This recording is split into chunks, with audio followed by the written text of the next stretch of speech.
¿Qué tal? Buenas noches, ¿cómo están? Bienvenidos a este Impacto Político donde comenzó la campaña nuevamente. Hay que decirles que, si muchos no se dieron cuenta, en el día de ayer se relanzó la campaña, se comenzó a hacer la campaña, formalmente los candidatos están habilitados a hacer campaña para las elecciones de octubre, donde se va a definir finalmente el presidente de la nación, en una elección que hasta acá, parece estar definida. Hoy incluso se han publicado otros trabajos de opinión donde se ve que Alberto Fernández sigue creciendo, donde ve que Mauricio Macri está muy estancado. A pesar de eso, obviamente esto tiene que ver un correlato con lo que ocurrió en Las PASO, el presidente de la Nación tuvo esta semana en Córdoba, un lugar donde le sienta muy bien, único lugar donde ganó, y desconoció el resultado de Las PASO, es decir, no existieron Las PASO. Una cosa media extraña. Escúchenlo al presidente. Lamentablemente las PASO generaron una disrupción económica y alteraron todo el proceso. Siempre estamos convencidos de que la elección no sucedió y estamos con toda la energía para ir al balotaje y continuar trabajando. ¿Se puede revertir el panorama, dice usted? Claro que sí, para eso estamos.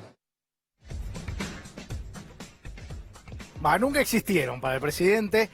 A pesar de eso, el presidente empezó la campaña. ¿Y cómo empezó la campaña el presidente? ¿Se acuerdan cuando Cambiemos, el PRO, siendo oposición, criticaban en su momento al gobierno anterior porque decía la manera como hacía publicidad, cómo se promocionaban los actos de gobierno? Bueno, el presidente utiliza la agencia de noticias oficial, Telam, para hacer campaña. Fíjense lo que pasa. En el día de hoy salió publicado, y esto lo informan los amigos de Minuto Uno, que el presidente usa justamente a Telam para hacer campaña electoral. La Agencia Estatal de Noticias publicó en el día de hoy una nota de opinión del presidente. La nota de opinión es del presidente en la que asegura que los argentinos podemos ser mejores. Lo hizo un día después del inicio oficial de la campaña en caras a las elecciones del mes de octubre. Así que el presidente arrancó con todo, utilizando la Agencia de Noticias Oficial, y un revés, entiendo yo, para el gobierno, y me parece que acá tiene involucrado a todo el gobierno con una exposición muy grande para la ministra de Seguridad, Patricia Bullrich, por el caso Maldonado. El caso Maldonado ha tenido un revés porque la Cámara le ordenó que se vuelva a investigar. Es decir, acá todo lo que presumíamos que había abandono de persona y que había pasado algo en todo esto, atención porque hay dudas en todo esto y hay que reinvestigar esta causa que ha quedado aparentemente con muchísimas dudas. Y aprovecho y me voy ya a saludar a Gerardo Romano, que estuvo con nosotros hace ya un mes y medio, y nos decía justamente, me acuerdo que él habló del caso Maldonado, por todas estas dudas que estamos mencionando. Gerardo, placer tenerte, gracias por estar. Gracias, muy amable por invitarme. Bueno, parece que te escucharon. Me escucharon, sí, me habías comentado, estábamos hablando de la metáfora náutica que tanto utilizan el presidente y otros, y también el ministro de Economía. Viste que habla de la sala de máquinas. Bueno, son grandes metaforistas. La sala de máquinas, pero que no había llegado al comedor, o sea, no había para comer, pero habían hecho el cemento. Siempre la metáfora. Sí, yo vi lo que dijo el presidente en Telam, pero se equivoca como en todo, se equivoca el presidente, salvo en las injusticias de su accionar como gobernante. Porque dice que los argentinos podemos ser mejores. No, lo corrijo, señor presidente, los argentinos fuimos mejores, vivimos mejores, nos sentimos mejores y realmente sentimos que él y quienes nos gobiernan son los peores.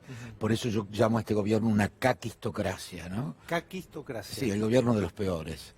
O plutocracia, ¿no? El gobierno de los ricos. Así que está bueno porque mencionabas Córdoba y el pueblo cordobés es muy especial. Es el único distrito donde ganó Las PASO. El único distrito donde ganó Las PASO y es asombroso porque este año se cumplió el 50 aniversario, el 29 de mayo, el 50 aniversario del Cordobazo, en donde Córdoba, con su accionar, junto con Rosario, con su accionar heroico, recuperan la patria del neoliberalismo dictatorial que imponían las dictaduras. Lo importante es que Córdoba, Rosario y el pueblo argentino puedan tomar conciencia de lo que significa que la derecha esté en el gobierno para las necesidades populares, ¿no? Te vuelvo al tema Maldonado, y lo vuelvo Sí. por lo siguiente, ¿no? La verdad que si uno empieza a desglosar ministro por ministro del gobierno, la verdad cuesta encontrar alguno que se haya destacado, que yo a veces destaco de Rogelio Frigerio, me parece un tipo dialoguista y que habla con todos. Pero ahora, hay casos que son verdaderamente tremendos. Pablo Abeluto es uno, ¿sí? El hoy secretario de Cultura, Sí. que esta semana dijo, entre otras cosas, que vieron, obviamente, la semana pasada nosotros hablábamos en este programa de la emergencia alimentaria, de lo que está pidiendo la oposición que el gobierno se involucre, a lo que él dijo que era un eslogan de campaña. Es decir, me parece que, y vamos a escucharlo, ¿no? Porque me parece que lo diga yo, escúchenlo a él. Con respecto a la emergencia alimentaria, es una expresión que por supuesto que yo no voy a negar, que hay gente que la está pasando muy mal.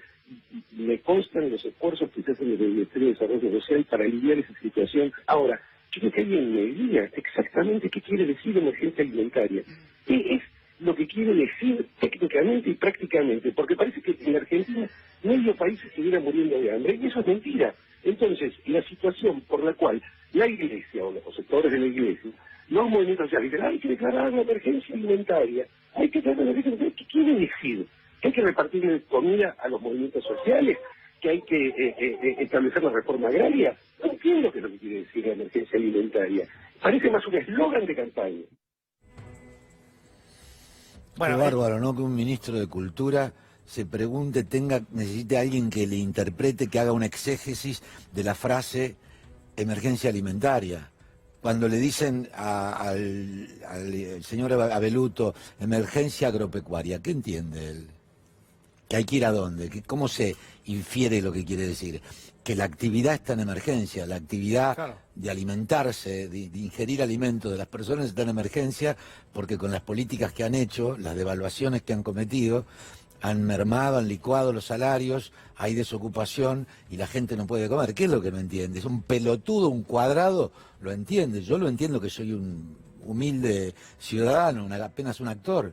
Me entiendo perfectamente que hay gente que está tirada en la calle comiendo de la basura y cada vez más. sí, bueno, él dice que, bueno, no está el 50%, digamos, 50% no, el 40% va a terminar el gobierno, digamos, con un 40% de la pobreza, digo, es terrible. Y respecto de lo de Santiago Maldonado, que me parecía eso que habíamos hablado la vez pasada, en que yo te había comentado por las metáforas náuticas, que el único río que cruzó el gobierno es el río Chubut para matar o dejar morir o inducir al suicidio a Santiago Maldonado.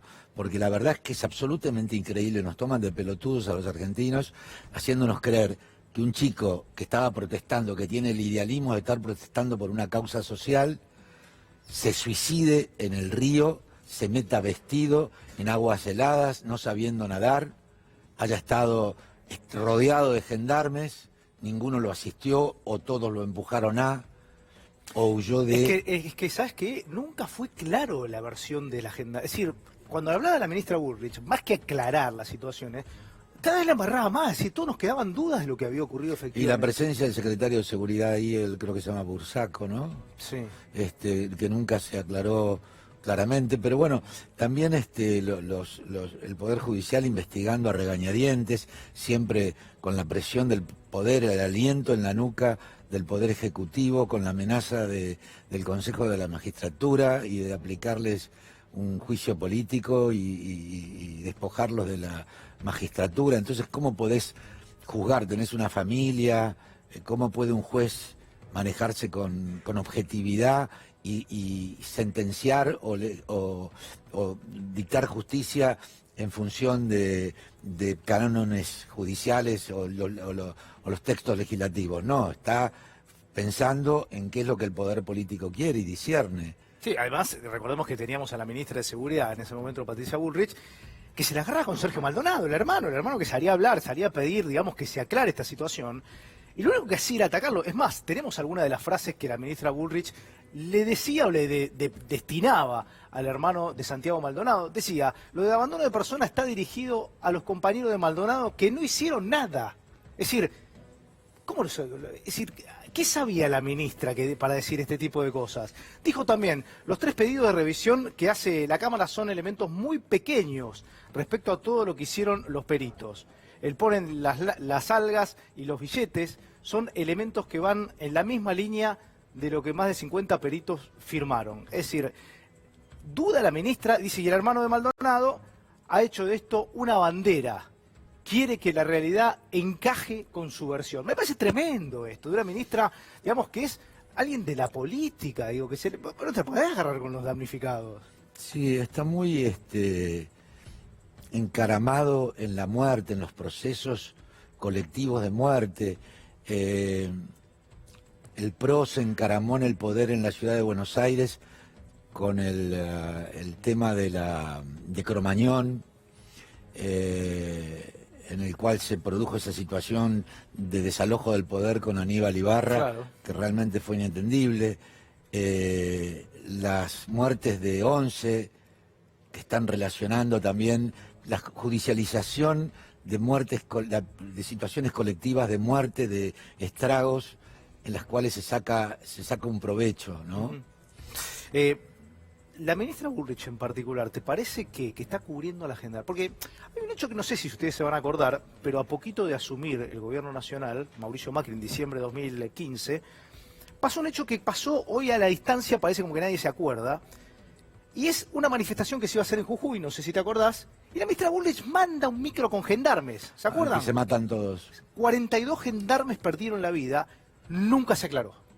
Quedó el tema tapado en ese momento, nunca se aclaró ni para qué iban los gendarmes a la provincia de Jujuy, ni qué es lo que estaba, ni qué pasó con ese micro, que algunos decían no, tenía las ruedas gastadas. Es decir, la ministra Bullrich hace política, pone espanto de política.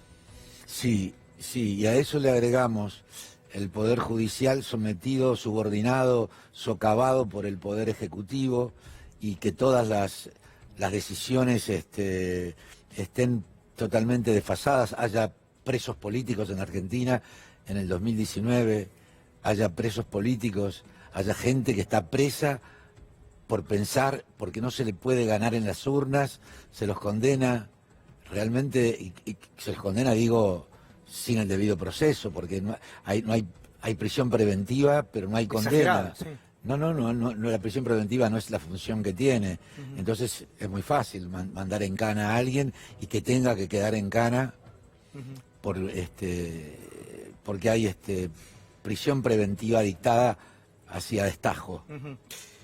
El gobierno va a cambiar en algún momento, calculamos que en diciembre hay elecciones ahora en octubre. El tema es con qué se va a encontrar el gobierno que viene, ¿no? Porque, a ver, Primero con la deuda. no, bueno, la deuda es Con que la limitación que implica para el futuro nuestro vivir en un país que, sobre todo yo, por ejemplo, que soy recontra responsable para mis gastos, soy lo más careta que pueda existir. Yo, pensar que vivo en este país, que mi hijo, la zozobra que tienen los jóvenes, en un país desquiciado, que no se puede atender educación, salud, bueno, Cristina hablaba, estuvo en Posadas, viste, ayer, sí, y habló de ese tema, ¿no? Que esto que está diciendo un poco vos, podés decir, mi hijo va a tener que pagar, digamos, la deuda esta, porque, digamos, no es que la va a pagar, bueno, nosotros no la vamos a terminar pagando, sino los más chicos, mi hijo, tu hijo. Nosotros la estamos pagando porque yo cobro la jubilación de jubilado con la mínima y no tengo los remedios. Y no, bueno, a mí no me preocupa porque en mi caso tengo trabajo y Claro, otras actividades y soy muy austero y me arreglo.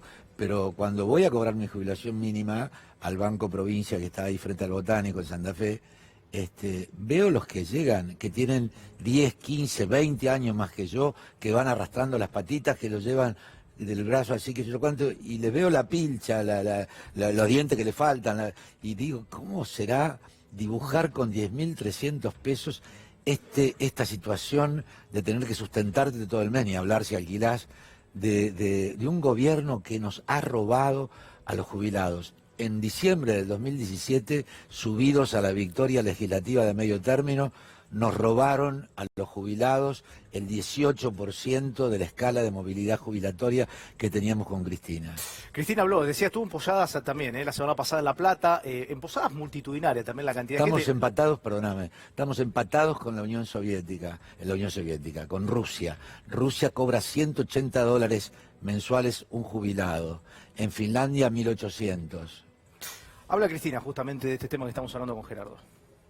Retornar nuevamente a políticas neoliberales como las que o no sé, porque la verdad que habría que darse una discusión qué es lo que se hizo en estos 4 años, porque nunca se vio algo igual, nunca. Mirá, yo hago cuentas simples, hago cuentas de almacenero. Digo, Néstor le pagó al Fondo Monetario Internacional en el año 2005, después de 47 años. Pero lo cierto es que cuando Néstor paga en el año 2005 la deuda del Fondo Monetario con sucesivos stand-by, waiver y renegociaciones, venía del año 57, o sea, hubo 47 años de endeudamiento y renegociación permanente con el fondo. Vos imaginate la cantidad de presidentes que hubo. A ver, desde Aramburu, pasando por Frondizi, Guido, los militares, Silvia, Onganía, Lanusse, Perón, Cámpora, después todos los militares, después Alfonsín, después Menem, después de la Alianza, después eso, y así, y sumando a todos esos, debíamos en el Fondo Monetario Internacional 10.000 millones, eran 9.000 millones y pico, 10.000 millones, ponele. Y resulta que ahora, en 3 años y medio, uno solo nos endeudó con el fondo por 57.000 millones de dólares. Es como mucho. Bueno, ahí Cristina hacía un repaso, ¿no? Decía 47 años y la deuda que cancela Néstor Kirchner fue de 10.000 millones. Mauricio Macri en 4 años, 57, es decir... Defolteó la deuda que generó. Por eso, y la defolteó, primero, hizo todo rápido. Y se endeudó más que lo que nos endeudó la dictadura genocida. La dictadura que sacó Isabel en el 76, el 24 de marzo del 76, hasta el 83, llevó la deuda externa que era de 4.000, mirá que un vuelto, 4.700 millones de dólares. Era nuestra deuda el 24 de marzo del 76. Eso con Isabel Perón. Cuando se fueron los militares genocidas, Videla, Macera, Agosti, en el 83, la deuda era de 47.000 millones. Se había decuplicado. ¿Cómo hacemos si una dictadura militar 76, con el Mundial de por medio, con lo que se robó para construir la infraestructura de todo lo que sirvió a la realización del Mundial? Con todo eso la deuda subió de 4.700 a 47.000, o sea, 42.000 millones de dólares en 7 años de dictadura militar, sin Congreso, sin nada. Acá hay Congreso, ahora mandan al Congreso para aprobar esta ley por la cual quieren ver cómo reperfilan la deuda. Palabra, metáfora que inventan, que dice uno de ellos, un CEO... Claudio Velocopit, creo que se llama, que es uno de los dueños de América de y Swiss, de Swiss Medical, que dice, la guita se la chorearon. Lo dice uno de ellos. La guita, inventaron la palabra reperfilar para mencionar la guita que se chorearon. Es que no se puede saber, ¿de dónde fue esa plata? Es decir, ¿dónde está la plata del fondo? ¿Dónde está? ¿Qué está? Es decir, alguien la sacó esa plata, ¿dónde está? Entonces y ahí empieza la pregunta de los offshore y los paraísos fiscales, ¿no? Y de todas estas situaciones. Habría que ver, porque hay muchas cosas para aclarar también, que merecerían mucho más que una prisión preventiva. Gerardo, ¿me esperás unos minutos? Dale, me voy a saludar. Está con nosotros, está Juan Carlos Junio, Iván Kachanowski y también Gabriel Solano, porque me parece que voy a entrar por ese tema, ¿no? Ese tema me parece que es tremendo en cuanto a que la deuda. ¿Qué pasa con la deuda? ¿Dónde está esa plata? ¿Qué pasó con esa plata? Porque mientras nosotros estamos hablando de esto, yo nunca pensé más que iba a hablar del trueque. ¿Qué quieren que les diga? Cuando hablamos en 2001, ¿se acuerdan cuando decía el club del trueque? Que uno llevaba 2 leches y la señora cosía y le cosía algo. Es decir, eso que en la Argentina, ¿no es cierto?, decía pasó en el 2001, pues está pasando. Lo que pasa es que muchos no te lo muestran, mirá.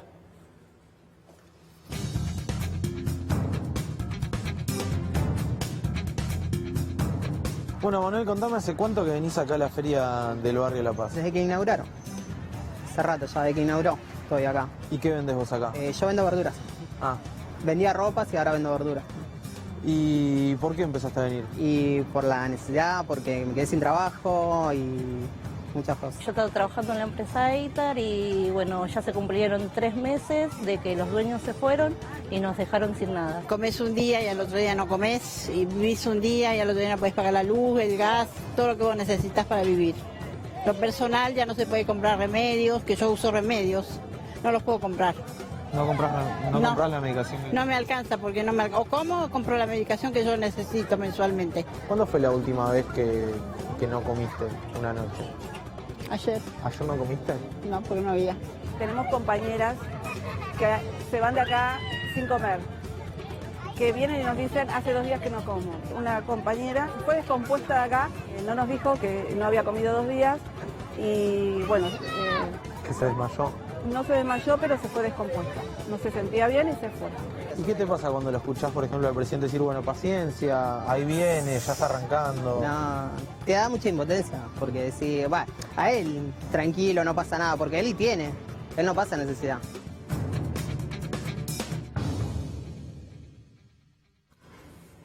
Bueno, ¿qué hacemos, no? Porque digo, mañana la ministra Carolina Stanley, la ministra de Desarrollo Social, se va a reunir con la CGT, hablan de reapertura de paritarias, hablan de un bono de acá a fin de año, un nuevo bono. Ahora, sinceramente, la cosa es peor, ¿no? Sí, quizá primero hay que tratar de responder al interrogante que vos le planteabas recién a Romano, que yo creo que él respondió correctamente. La respuesta, ¿dónde está la plata? Bien, yo creo que quien lo responde es Lavoisier. Nada se pierde, todo se transfiere. Acá se transfirió a los paraísos fiscales y los préstamos del fondo se fugaron, se transfirieron. Allí está la plata. Acá no hay nada. Lo que hay es esta situación que vos planteás de pobreza en un grado ya extremo. Por lo tanto, una primer cuestión que hay que resolver, la deuda más grande, es la deuda social, que está en una situación, Alberto Fernández dijo bien, tenemos una situación catastrófica y no hay ninguna exageración en ese diagnóstico. Por lo tanto, lo primero que tiene que hacer el próximo gobierno, pero creo que hay que demandar y reclamarle al actual, porque los chicos que tienen hambre, las personas que tienen hambre, no pueden esperar ni un día más. Lo primero que hay que hacer es declarar la emergencia alimentaria y salir al encuentro de esa situación de crisis humanitaria que hay en todo el país, en los sectores más modestos y humildes en particular. Y quiero decir que también aquí en nuestra ciudad, que gobierna Rodríguez Larreta, que sigue la política Mauricio Macri, también tenemos un crecimiento muy grande de la pobreza y de la indigencia, que es un eufemismo de hambre. Así que la situación social es de emergencia en todos los planos. Iván. Sí, mira, desde que Macri asumió la presidencia, más o menos entraron 140.000 millones de dólares, donde 70% de esos 140.000 es deuda. Ahora, no todo se fue a fuga de capitales, eso no es del todo cierto. Un 40% más o menos se fue a fuga de capitales, lo cual es un número grande. Pero no es cierto que todo se fue a fuga de capitales. Tenés un 30% que se fue a financiar gasto y un 30% que se fue a incrementar las reservas, que ahora están con esta sangría y por eso vino el control de cambios, ¿no? Me parece primera cuestión a aclarar. Después sí, ahora Argentina está en una crisis económica y está en emergencia, y en ese sentido me parece que cualquier salida de crisis de esta emergencia va a requerir comedores 24/7, digamos. O sea, más que ahora. Y sí, digamos, ¿por qué hubo voto bronca? Hubo voto bronca porque la heladera está vacía, es así de sencillo, digamos. Lo que se perdió mucho es el poder adquisitivo del salario. Digamos, este voto bronca Mauricio Macri no tiene que ver con una ola de izquierda o nada que ver con Venezuela, tiene que ver con que el salario no alcanza, y la simple verdad es esa. Entonces, para salir de eso se van a necesitar comedores 24/7 y también encarar reformas estructurales, es decir, volver a Argentina competitiva, porque cada año que pasa se va volviendo cada vez menos competitiva. ¿Emergencia alimentaria sí o no? Mira, no sabría definirlo si emergencia alimentaria sí o no, pero sí que hay que estar más presente en los comedores, seguro. Gabriel. A ver, primero sobre la cuestión de la deuda, una primera reflexión es la siguiente. Los números pueden ser estos, pero lo que queda claro, creo que un gobierno que pidió 56.000, 57.000 millones de dólares al FMI el año pasado y tiene que declarar el default a los 12 meses, comprueba lo que ha dicho el Frente de Izquierda siempre, que esta deuda es una deuda impagable. Impagable, no se la puede pagar siquiera recurriendo a 57.000 millones de dólares del Fondo Monetario Internacional. De los últimos que entraron en abril no queda nada. Los últimos 10.000 millones no queda nada. Todo se ha fugado. En su momento financió el levantamiento del cepo, financió la dolarización de la clase capitalista, que fue comprando dólares a un precio más barato que el actual, y han ganado de una manera extraordinaria. La subasta, decís vos. Lógico, pero iban comprando dólares a 30, hoy está a 60. Quien compró dólares a ese precio ganó un 100% en un plazo muy breve. Financió lo que se llamó un carry trade, porque primero se armó una burbuja enorme, especulando el peso, y ahora tenemos una devaluación enorme. Entonces, esta deuda que es impagable, tenemos que reconocerlo claramente. Porque si lo que vamos a hacer ahora es una refinanciación de esta deuda con el Fondo Monetario, solo vamos a extender en el tiempo una política de dominación. El otro día vi un artículo muy interesante en página 12 que comentaba que 24 países que renegociaron su deuda con el Fondo Monetario en el año 78 hasta acá, solamente 4 de esos 24 lograron evitar el default. Los otros 20 cayeron en el default igual. ¿Por qué? Porque el Fondo Monetario aplica una política que necesariamente nos lleva a esto. Se pone como ejemplo Portugal. Lo que dice Iván, esto de que, a ver, el tema de los comedores 24/7, es decir, porque hoy la situación de los comedores, yo tenía el dato ahí de La Matanza, por ejemplo, para tener como testigo, el gobierno asume en 2015, había 50 comedores comunitarios, se entregaban alimentos para 5.000 familias. 2019 hay 550 comedores. Pero no es solo comedores, voy a lo siguiente. Los trabajadores. Es exponencial el crecimiento, digo, y encima peor. Pero yo quiero decir, no solamente los trabajadores, la persona desocupada, porque el trabajador asalariado, bajo convenio colectivo de trabajo, que tiene una paritaria, está perdiendo muchísimo este año. Entonces hay que reabrir las paritarias ahora. Lo que se decía de los jubilados, el jubilado que recibe un aumento, que recién en el mes de diciembre va a estar en unos 14.000 y pico de pesos, tiene que tener un aumento de emergencia ahora. Y en relación a la emergencia alimentaria, déjame decirte lo siguiente. Se aprobó en el año 2016, en el Congreso, una emergencia social, está vigente. El gobierno no necesita ninguna ley para atender el reclamo ahora. Lo puede hacer tranquilamente el Poder Ejecutivo. Duplicar lo que está el reclamo planteado, duplicar el monto de los planes, reabrir estos planes, porque si no pareciera que sin ley no se puede atender, y no es cierto. Ahora, el ministro Lacunza se está viajando estos días para reunirse con los bonistas, para ver algún tipo de renegociación o tener algún contacto con ellos. Ahora, la pregunta que les hago, ¿el gobierno tiene plan económico? No, el gobierno ahora lo que tiene es un plan de subsistencia que ni siquiera es un plan, que lo único que le preocupa es mantener estable el dólar. Antes de las elecciones, como no tenía ninguna posibilidad de respuesta económica y social, entonces ya tenía ese plan de mantener estable el dólar, y eso es todo lo que atina a hacer.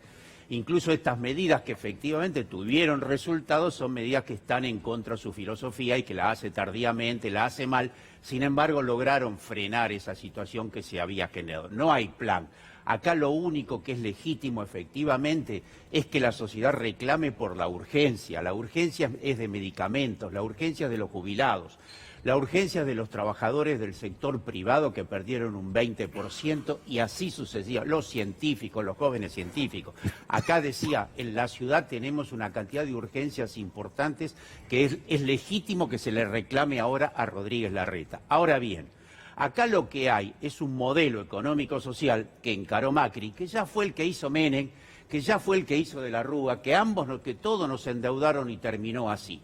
Por lo tanto, acá de lo que se trata es que el próximo gobierno tenga un gran triunfo el 27 de octubre, que ya lo tuvo en las PASO, y que tenga una fuerte legitimidad popular, y desde esa legitimidad popular esta democracia pueda encarar otro modelo económico-social que sea la solución de fondo para las grandes mayorías nacionales, no solo para los más humildes, que son los hambrientos, sino también para las clases medias, que también están en una situación, una gran parte de ellas crítica. Hoy decía Brustein que hay 4 millones de personas de la clase media que están ya caídas hacia un nivel bajo, que ahora la denominan frágil. Sí, claro. Por lo tanto, lo único que lo resuelve esto es la política. Bueno, el tema de las reservas fue hasta Carlos Melconian, que fue titular del Banco Nación con este gobierno, un ministro que fue hasta en algún momento candidato a senador por el PRO, se refirió también al tema de las reservas.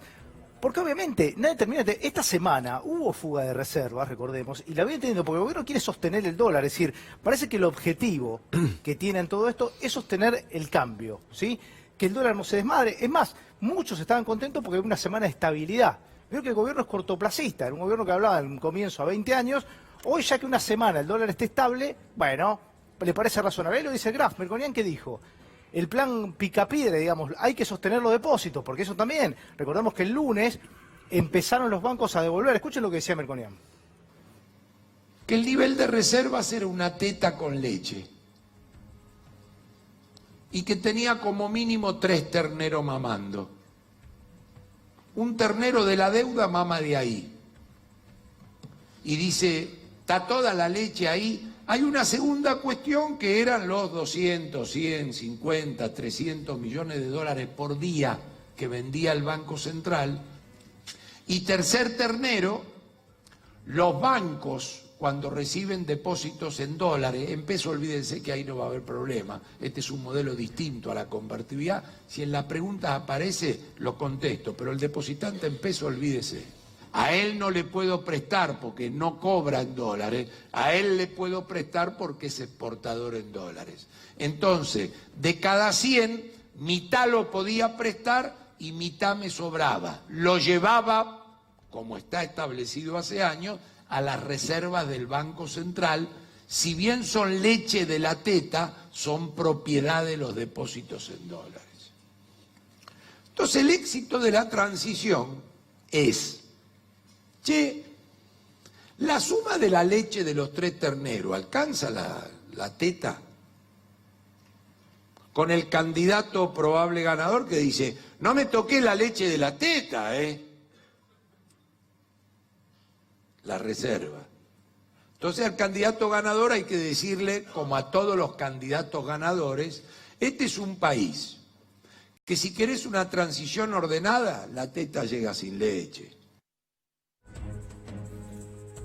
Melconian y su metáfora, ¿no? Me viene acá, ya vuelvo con los muchachos ahí, pero... Qué genio, ¿no? La metáfora de la teta seca. Es buenísimo, ¿no? Sería la teta sin leche. Pero es buenísima la explicación que da, cómo hace entender, y habla de un plan picapiedra, digamos. Él hace rato que viene diciendo el gobierno, ser crítico del gobierno, de que se fue, creo, esto de que son unos picapiedra, porque el gobierno, uno pensaba que este gobierno, a ver, tenía poca expectativa en materia política, porque no les gusta la política, pero tal vez en materia económica, qué sé yo, algo puede... Parecía un desastre. Pero parece que la macroeconomía y el tema de la financiero internacionalmente a nivel país cambia mucho con respecto a una empresa, ¿no? No es la empresa no tiene más que ganar plata, no tiene que un club atender. de fútbol también, ¿no? Bueno, hay un club de fútbol como ese además, sí, no ni hablar. ¿Vos a qué costo se paga esta deuda? Y ya es con el costo que tenemos. Gente con hambre, jubilados sin medicamentos, gente que tiene HIV y que tiene que estar mendigando el medicamento, esperándolo. No atienden. Hay una ley que estoy empujando porque me toca muy de cerca, de una enfermedad que se llama fibrosis quística, que es el alojamiento de moco espeso en los pulmones de los niños. Es una enfermedad congénita y hereditaria, que se combinan los genes de los padres. Bueno, son seres humanos, argentinos, tienen derechos sociales, no los podés condenar a muerte. Los padres aman a esos hijitos enfermos, no tienen mucha viabilidad, pueden tener una vida más o menos con la asistencia, requieren medicamentos, internaciones, todo el cuidado, claro. Todo el cuidado. ¿Dónde está la aparición? Ahí aparece la crisis, el Estado neoliberal, que se desentiende. Hay una legisladora que es del PRO, que se llama Polledo, que no le da cabida... Carmen Polledo, que no le da cabida al proyecto de una ley que ampare y proteja a los chicos que tienen fibrosis quística. Espérame, que ya vengo, Gerardo. Bueno, a Iván le quiero la pregunta también, ¿no? ¿Qué opinás de lo que decía Melconian recién? Digamos, mirá, esto que son picapiedras y Vos tenés una Argentina existió una Argentina prepaso y existe otra Argentina pospaso. Sí, te leí la nota, ¿no? Que la nota decía 3 Argentinas distintas en 3 semanas sin respiro. Me voy a concentrar en las primeras 2, porque el problema que menciona Melconian ocurre en la segunda Argentina. En la primera Argentina, las reservas que vos tenías atacaban un problema que era el mercado cambiario. No había otro problema. Entonces, tengo estas reservas y es para intervenir, mantener el dólar más o menos estable. Después de las PASO, lo que pasó es que la gente no quería renovar letes y que la gente retiraba depósitos en dólares. Entonces vos tenías antes una herramienta y un problema y ahora tenés una herramienta y 3 problemas. Eso es lo que describió Melconian. Entonces, ¿qué hizo el gobierno? Pateó las letes, se saca un problema de encima y interviene con el control de cambios. Entonces limita un poco el mercado cambiario. Entonces, ¿qué te queda? La herramienta para atender a gente que quiere buscar los depósitos en dólares y que encuentra que los dólares están ahí. Esa es la apuesta. Es decir, vos querés los dólares, acá están los dólares. Ahora, todo esto... Pero es muy corto todo, o sea... Y es el plan llegar a octubre, plan llegar a diciembre, y el verdadero problema de Argentina está en el 2020, y esto es gane Macri o gane Alberto Fernández. O sea, las necesidades de financiamiento que tiene Argentina para el año que viene son de 25.000 millones de dólares. ¿De dónde vas a sacar ese dinero? Ya teniendo en cuenta lo que quedaría ingresar del fondo, te estoy hablando. Sí, entran estos 5.700 Lo que no hace Exactamente. Melconian, ¿sabes qué? Mi opinión es plantear la cosa de fondo, que es el modelo económico, social y el proyecto político. Se hace el gaucho protestón, pero en realidad no debiera hacerse el chancho rengo. ¿Por qué él se hace el chancho rengo? Porque él es liberal, ultraliberal y macrista. Por lo tanto, lo que hace con ese folclore es hacerse el chancho rengo y no poner el problema de fondo, que es que este modelo, para la gran mayoría de la sociedad, es un enorme fracaso y nos llevó a un desastre.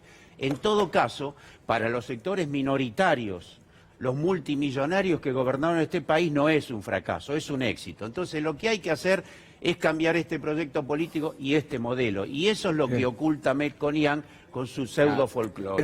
Gabriel, pues, déjame que te muestre, porque vos decías algo de la fuga, y tenemos información, digamos, para compartir con ustedes con relación a esto, porque es importante. Después va a estar el ex juez en lo contencioso administrativo, Luis Arias, que le vamos a preguntar el tema de la fuga también. ¿Cómo es que no se puede investigar? A ver, la fuga de dólares no para, son 40.000 dólares por minuto, 2.400.000 por hora, 57 millones por día y 20.500 millones de dólares por año. Esta es la fuga, digamos, al nivel que obviamente estamos teniendo ahora. Hay que decir que 4.700 millones cayeron desde la PASO al nivel de reserva. 4.700 millones. Bueno, y ahí está la causa, es decir, por eso vuelvo. ¿Qué es un plan económico? Sí. No, a ver, primero lo de la fuga es escandaloso. Por eso nuestro planteo, insisto, de nacionalizar el sistema financiero es clave. Macri tuvo que tomar una medida que no va a tener ningún impacto real, que es que los bancos privados deben pedir al Banco Central autorización para girar sus dividendos al exterior. Cuando uno ve lo que estuvo pasando en todo este tiempo, los bancos ya los giraron antes. Giraron dividendos que todavía no tenían, que iban a conseguir, lo cual era ridículo. Es decir, se fueron cubriendo, sabiendo que se acababan los dólares, y los fueron girando al exterior. Pero yo creo que hay un tema de fondo que acá se trataba, que es lo siguiente.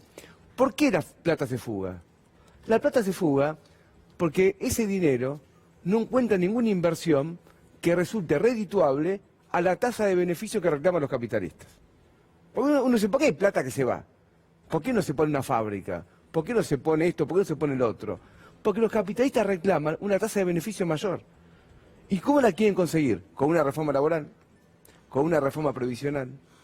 Destruyendo los convenios colectivos de trabajo, que se está discutiendo ahora, reduciendo todavía más los salarios. Si acá se pone un índice de salario mínimo en Argentina, vamos a ver que el salario mínimo de Argentina ahora, con esta devaluación, quedó último prácticamente, si uno exceptúa a Venezuela. Es decir, lo que se está discutiendo cuando se habla de un modelo económico es cómo se avanza más sobre los trabajadores. Ahora, si queremos una Argentina productiva, yo creo que tenemos que terminar con la dolarización absoluta que tenemos en tarifas, en el petróleo y en el gas.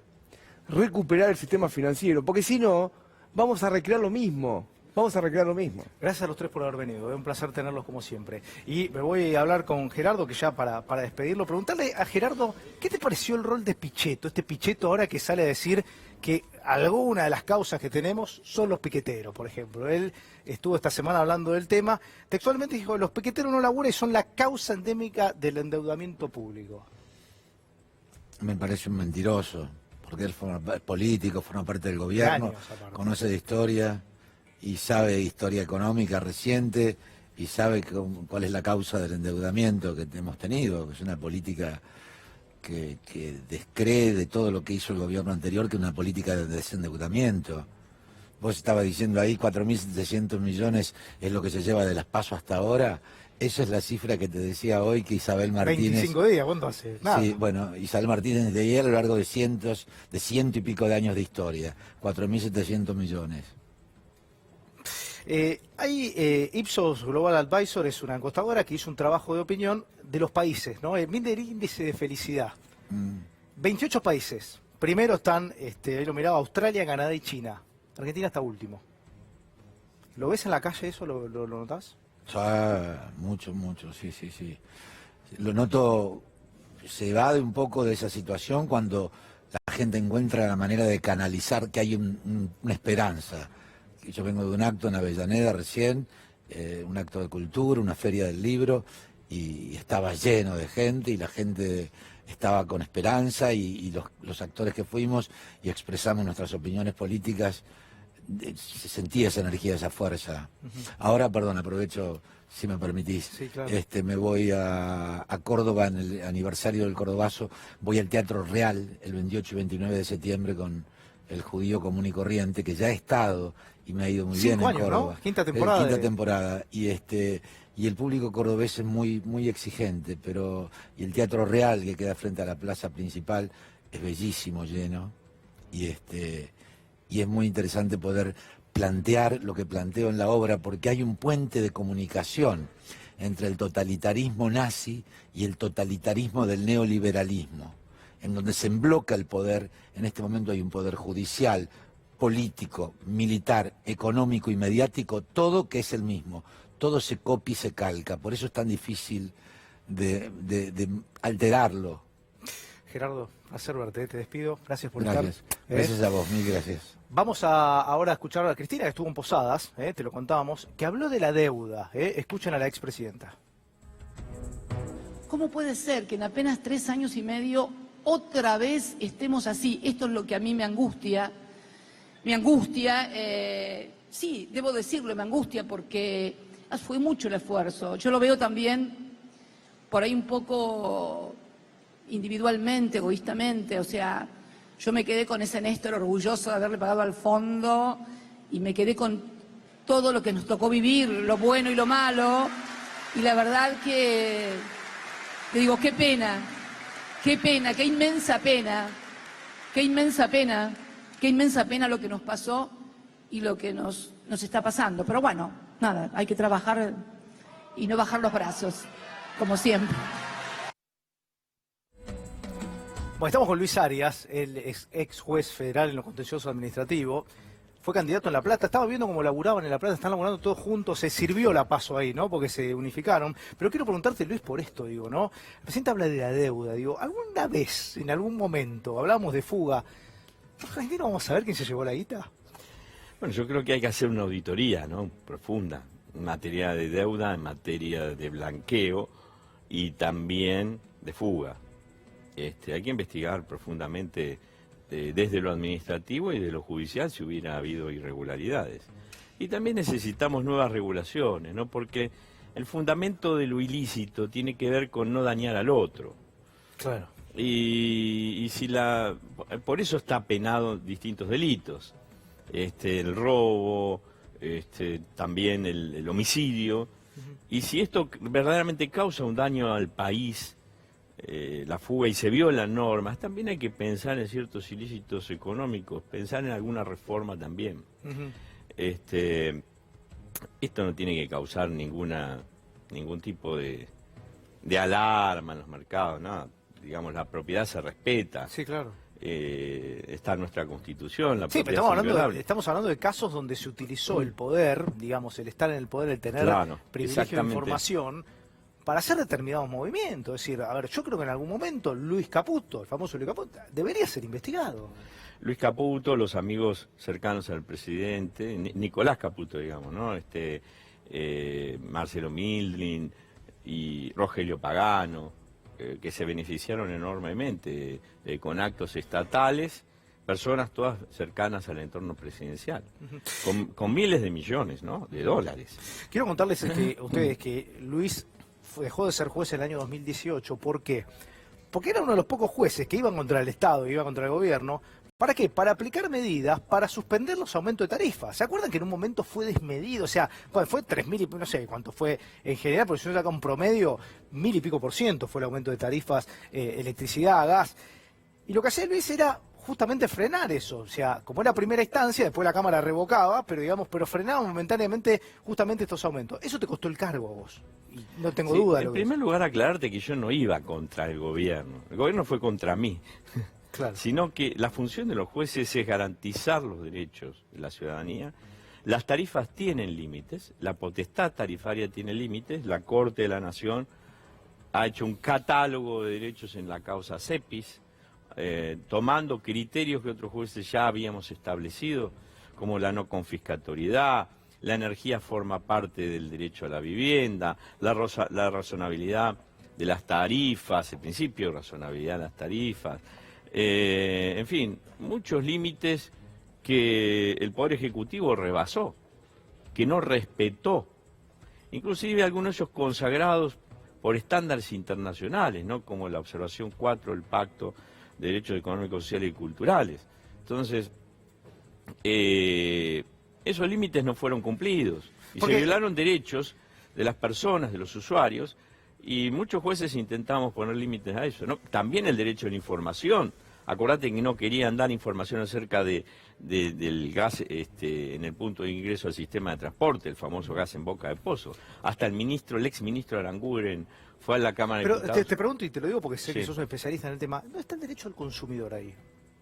Bueno, hubo muchas asociaciones vinculadas a los derechos de consumidores. De hecho, esta causa de la Corte surge por una asociación, por varias asociaciones que se presentaron. Tenemos muchas y muy buenas que han defendido los derechos, pero bueno, el gobierno no ha respetado ni siquiera los fallos judiciales. La Corte estableció unas pautas en materia de política tarifaria que nunca fueron respetadas, siguen sin ser respetadas. Un próximo gobierno, porque muchos tienen la esperanza de que el próximo gobierno retrotraiga la tarifa, eso me parece casi imposible, pero sí, Alberto Fernández habló del caso de la dolarización que se hizo con el tema de las tarifas, porque uno termina de entender, digo, ¿por qué aumentan tanto? Y esto tiene que ir atado al dólar, digo, ¿no? Pasó eso, digamos, en un momento se cambiaron los contratos, ¿se acuerdan de aquellas famosas audiencias públicas, donde todo el mundo estaba en contra, digamos, desde el lado del usuario? No importa, el gobierno igual lo aplicaba, ¿no? Entonces la pregunta que te hago es, ¿habrá que cambiar la audiencia pública? Digo, esto que deje de ser como ir al psicólogo, porque acá es, viste, vos vas a la audiencia pública, te enojas, gritás, pero finalmente no tiene ningún resultado en la práctica. Bueno, la audiencia pública no puede ser vinculante, ¿no es cierto? Porque la audiencia pública, porque no está representada la totalidad del pueblo. Claro. La audiencia pública es para escuchar, pero el gobierno, pero acordate cuando al momento de decidir, tiene que tener en cuenta los argumentos que se desarrollaron en la audiencia pública. Y esto no se hizo. Las tarifas se dolarizaron para garantizar la rentabilidad de las empresas, de las inversiones extranjeras, sin tener en cuenta los derechos de los usuarios. Esto surgió de las últimas revisiones tarifarias, ahora en octubre tenemos otra, y después no se pudo cumplir. Y el gobierno está pagándole a las empresas, a las gasíferas, a las petroleras, tanto como a las distribuidoras, compensaciones por las diferencias diarias acumuladas en dólares que resultan de la diferencia de cambio, ¿no es cierto? La última, en abril, se pactó el gas en boca de pozo a $4,5, con un dólar a 41, y eso tarda en recuperar las petroleras y bueno, surgen diferencias. Y esas diferencias las está pagando el gobierno, pero además está postergando un aumento. Sí, en el cual está reconociendo intereses, o sea, estamos gastando muchísimo dinero, cientos de millones, en compensar a las distribuidoras y a las petroleras para que las tarifas no aumenten y difiriendo. Bueno, pero estamos hablando de esto y no contemplando lo que fue el aumento del dólar o la devaluación del dólar en el mes de agosto, que fue del 38%. Agosto el dólar devaluó 38% y eso no está contemplado lo que dice Luis. No. Te quiero preguntar, vamos a hacer una pausa, pero te dejo esta pregunta justamente. Estos 38% de devaluación del dólar en agosto, ¿se van a aplicar las tarifas? Ahora me lo contestás. Ya volvemos. Bueno.